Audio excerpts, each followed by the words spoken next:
Olá, tudo bem? Aqui é a Ana e hoje eu vou continuar aquela nossa série de vídeos sobre os resultados mais recentes da ciência cognitiva e como esses resultados afetam a visão que a gente tem da aprendizagem e, melhor ainda, como a gente pode usar esses resultados para facilitar a nossa aprendizagem na prática.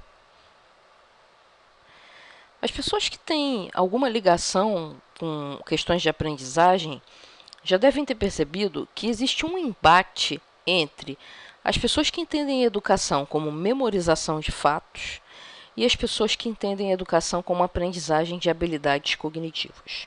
Tá? Por habilidades cognitivas, entenda-se leitura, análise, síntese, pensamento lógico, pensamento crítico e por aí vai. Como que está esse embate hoje em dia? Hoje em dia, a maioria das pessoas ditas modernas acham que a memorização de fatos é uma coisa ruim, né? Não leva muito a lugar nenhum. E que o mais importante é o desenvolvimento das habilidades cognitivas. Então, a memorização de fatos é vista como decoreba, que já é um termo pejorativo, e o que está em alta mesmo são as habilidades cognitivas.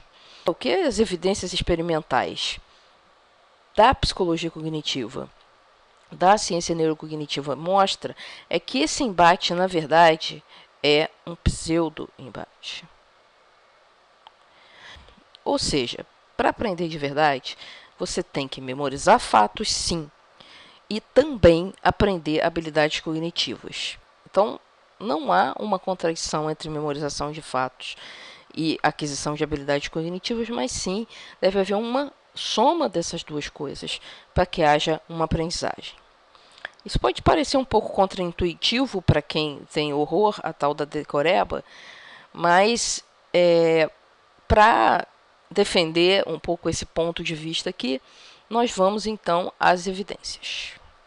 Vamos começar tentando entender o papel do conhecimento prévio na leitura, que é o nosso exemplo de habilidade cognitiva, por ser certamente a habilidade cognitiva mais importante para a aprendizagem, mas ela serve como modelo para as outras habilidades cognitivas também, certo? Então, eu vou começar com um exemplo aqui de um título de um artigo que eu tirei de uma revista chamada Psicologia em Revista, se não me engano, publicada pela PUC Minas. Tá? E o título do artigo é o seguinte: Da mobilidade social à constituição da identidade política. Reflexões em torno dos aspectos psicossociais. Se você é uma pessoa média, como eu, você entende o significado de cada uma dessas palavras aqui perfeitamente, né? Então, o significado das palavras está ok, mas o significado do texto, ele é completamente obscuro para você. O que está faltando aqui? Está faltando informações de contexto. Você não é psicólogo, não é psicólogo social. Você não sabe que tipo de pesquisa essa pessoa faz. Então, você não tem o conhecimento prévio necessário para te dar o contexto em que esse título está sendo trabalhado. Certo? Então, aqui a gente já tem uma intuição de como o conhecimento prévio ou a falta dele pode impedir que você entenda um texto, mesmo que você conheça palavra por palavra. Aí você pode dizer, mas você também pegou um texto acadêmico, assim não vale. Então eu vou dar um outro exemplo em que eu tirei aqui a chamada para uma notícia que estava no jornal Folha de São Paulo. Essa chamada é a seguinte: Justiça determinou que caminhões retornem abastecimento em São Paulo. Se você não leu os jornais dos dias anteriores, você não vai ter condições de entender essa notícia. Por quê? Porque lá, nas notícias anteriores, estava contando o seguinte: que o governo resolveu proibir a circulação de caminhões na cidade de São Paulo para melhorar o trânsito. Em represália, os caminhoneiros resolveram interromper o abastecimento de combustíveis para os postos dentro da cidade. Tá? E aí, obviamente, começou uma briga na justiça e a justiça agora determinou que os caminhões retornem ao abastecimento. Por que eu estou mostrando esse exemplo aqui, que é um exemplo bem mais fácil do que um exemplo de um trabalho de pesquisa? O que eu estou querendo exemplificar aqui é que todo texto omite certos fatos. Fatos que ele supõe que já sejam conhecidos. Então, o que a Folha de São Paulo aqui está supondo, ou está pressupondo, é que você está acompanhando as notícias de forma que quando você lê isso aqui, você sabe ao que se refere essa história. Tá? Então, essa omissão de fatos, que todo texto, não tem jeito de escrever tudo, né? Todo texto faz essa omissão de fatos, ela vai depender da audiência que a pessoa que escreveu o texto tem em mente. Por exemplo, se você vai falar do seu trabalho para uma criança de 10 anos, você vai falar de uma certa forma.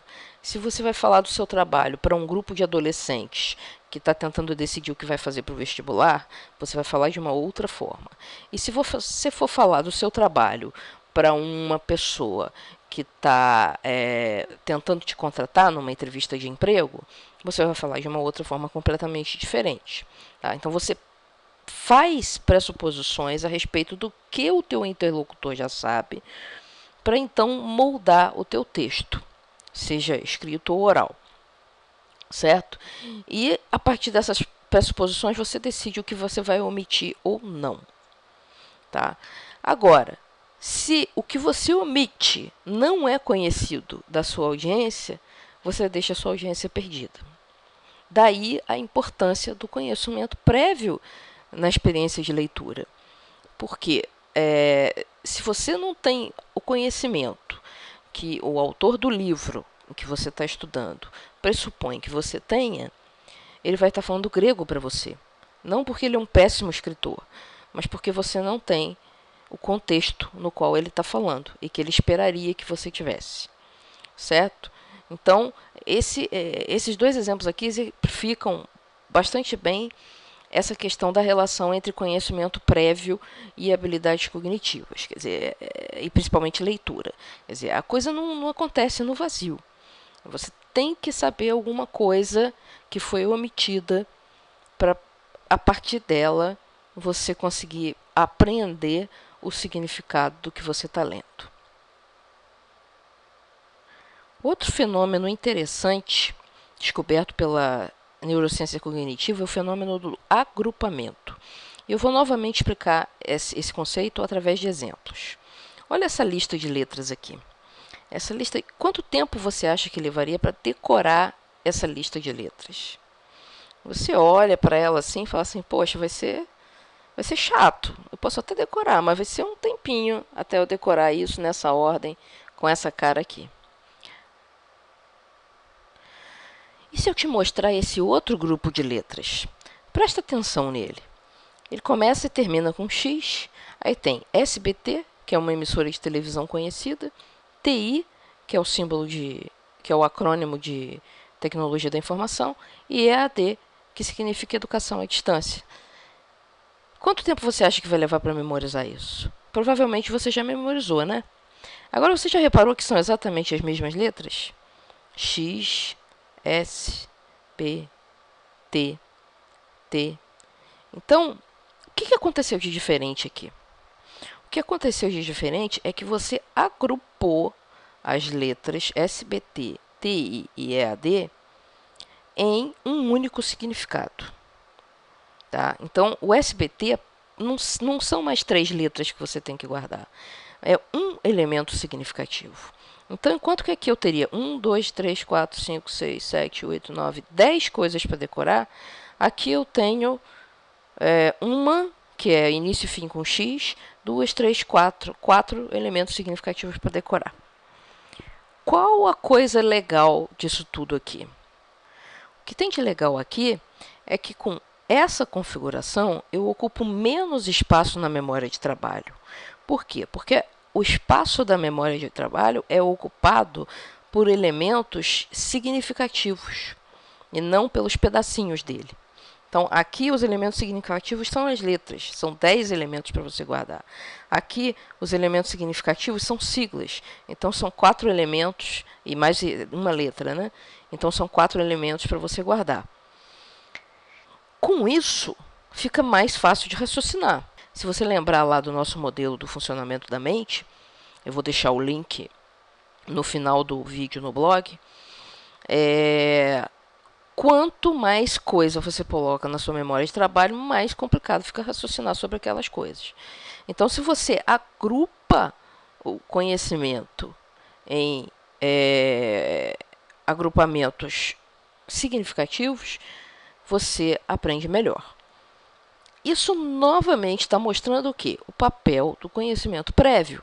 Porque se você não soubesse o significado de SBT como uma emissora de televisão, de TI como tecnologia da informação e de EAD como educação à distância, isso aqui ia continuar sendo um conjunto de 10 letras. E você ia ter a mesma dificuldade para decorar essa lista ou essa lista. Não ia fazer a menor diferença. Então, novamente, o que a gente está mostrando aqui é que a aquisição de conhecimento prévio faz com que você consiga agrupar elementos menores de conhecimento em grandes agrupamentos. Com isso, você libera espaço na memória de trabalho e aprende com mais facilidade. Finalmente, eu quero mostrar um experimento interessantíssimo que foi feito nos Estados Unidos, que é um experimento sobre compreensão de leitura. Os textos que foram usados eram textos sobre beisebol, que é um esporte amplamente conhecido nos Estados Unidos, né? Tanto quanto futebol no Brasil. E aí eles pegaram alunos que eram considerados pelo sistema educacional como bons leitores e colocaram num grupo. E pegaram também alunos que eram considerados pelo sistema como maus leitores. Só que, em ambos os grupos, tinha gente que gostava de beisebol e tinha gente que não gostava de beisebol. Não curtia, simplesmente. Tá? Então, eu vou explicar de novo. Eu tinha textos sobre beisebol, eu tinha pessoas que já tinham sido classificadas como bons e maus leitores, e tanto no conjunto dos bons leitores quanto no conjunto dos maus leitores, haviam pessoas que gostavam e pessoas que não gostavam de beisebol. Para surpresa geral, o que foi que aconteceu? Foi identificado que aquelas pessoas que gostavam de beisebol, independente de que grupo de leitores elas estavam, elas tiveram um score de bons leitores, ao contrário das outras que não gostavam de beisebol, independente de antes terem sido considerados bons ou maus leitores. Cuidado que você pode tomar uma interpretação errada aqui. Você pode dizer assim, então as pessoas só aprendem se o texto for interessante para elas. Não. O que acontece é que uma pessoa que gosta de beisebol, ela vai assistir jogos de beisebol, ela vai ler sobre beisebol no jornal e ela vai jogar beisebol. Então, ela tem uma série de conhecimentos prévios que ajudam a entender um texto sobre beisebol. Enquanto que uma pessoa que não curte beisebol, ela também vai entender mais ou menos de beisebol, porque é impossível não entender alguma coisa de beisebol nos Estados Unidos, né, sendo um morador dos Estados Unidos. Mas, como ela não se interessa muito, ela não joga, ela não lê, ela não assiste o jogo, ela não sabe o que está acontecendo, então ela tem uma maior dificuldade de entender um texto sobre beisebol.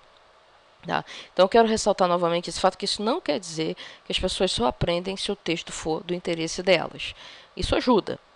Mas o fator mais importante que outros experimentos mostram, não vou mostrar muitos experimentos aqui, porque senão vai ficar uma complicação danada, mas existem outros experimentos que mostram que o grau de interesse é uma variável muito menor do que o grau de conhecimento prévio que a pessoa tem sobre o assunto. Então, eu espero que essas evidências aqui tenham convencido você de que o conhecimento prévio de fatos é absolutamente importante para que a pessoa se torne uma boa leitora. Então, nós vamos voltar lá para o nosso slide inicial. Voltando um pouco aqui à nossa discussão, o que aquelas evidências estão mostrando é que a memorização de fatos concretos e o desenvolvimento das habilidades cognitivas, elas têm que andar juntas. Você não consegue desenvolver leitura, análise, síntese, pensamento crítico no vazio, na ausência de fatos concretos. Então, as coisas têm que ser aprendidas juntas. Então, tem que ensinar, assim, história, ciências, geografia, literatura, porque é em cima desse conhecimento do mundo que o aluno vai ser capaz de desenvolver as habilidades cognitivas que a gente deseja que ele desenvolva. Então, o resumo da ópera aqui é o seguinte: se você tem bastante conhecimento prévio, você tem mais vocabulário, você tem um maior acesso a informações que são omitidas em qualquer texto, e você tem uma maior capacidade de agrupar pequenos pedacinhos de informação em grandes grupos de informação correlacionada. Tá? Com isso tudo aqui, você obtém mais espaço na memória de trabalho, o que quer dizer que você consegue aprender mais. E o mais legal disso tudo aqui é que essa aprendizagem vai acontecer com muito menos esforço. Por que menos esforço? Porque você vai estar usando para aprender muito mais a informação que você já tem na sua memória de longo prazo do que o raciocínio.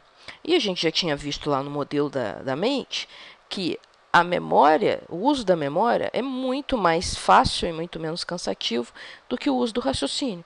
Lembra que a gente viu que o raciocínio é um processo lento, é um processo custoso, cansativo. Então, se você usa menos o raciocínio e mais informações de memória na hora que você está aprendendo, você vai fazer muito menos esforço. É por isso que você se esforça muito menos quando você já está lendo alguma coisa sobre algo que você já conhece bem. Se você pegar um livro sobre um assunto sobre o qual você já leu 10 livros, esse 11º livro vai ser lido muito mais rápido. Por quê? Porque um monte de coisas que está ali, você já sabe, então você vai só pegando os poucos bits de informação que são novos e associando ao que já tem na memória de longo prazo. Certo? E na prática, o que isso tudo significa? Bom, primeiro significa que os seus professores estão certos. Para ser um bom leitor, a primeira coisa que você tem que fazer é ler muito. Não só para ser um bom leitor, para ter todas essas habilidades cognitivas aqui, o primeiro passo é ler muito. E outra coisa, serve qualquer tipo de leitura? A resposta é não. Por quê? Porque você tem que obter um tipo de conhecimento que é chamado conhecimento clássico, que é o conhecimento que é esperado de você, por exemplo, quando você vai ler um jornal ou um livro de literatura.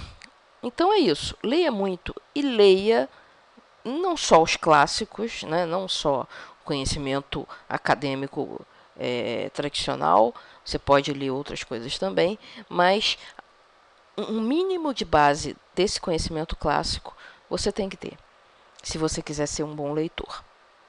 Tá certo? Então, hoje eu fico por aqui, eu espero que essa aula seja útil, que ela te dê mais algumas ideias de como aprender melhor, que ela te convença a ler bastante. E eu fico aguardando comentários, sugestões, críticas, polêmicas, são bem-vindas também, lá nos comentários do blog. Muito obrigada por assistir e até a próxima.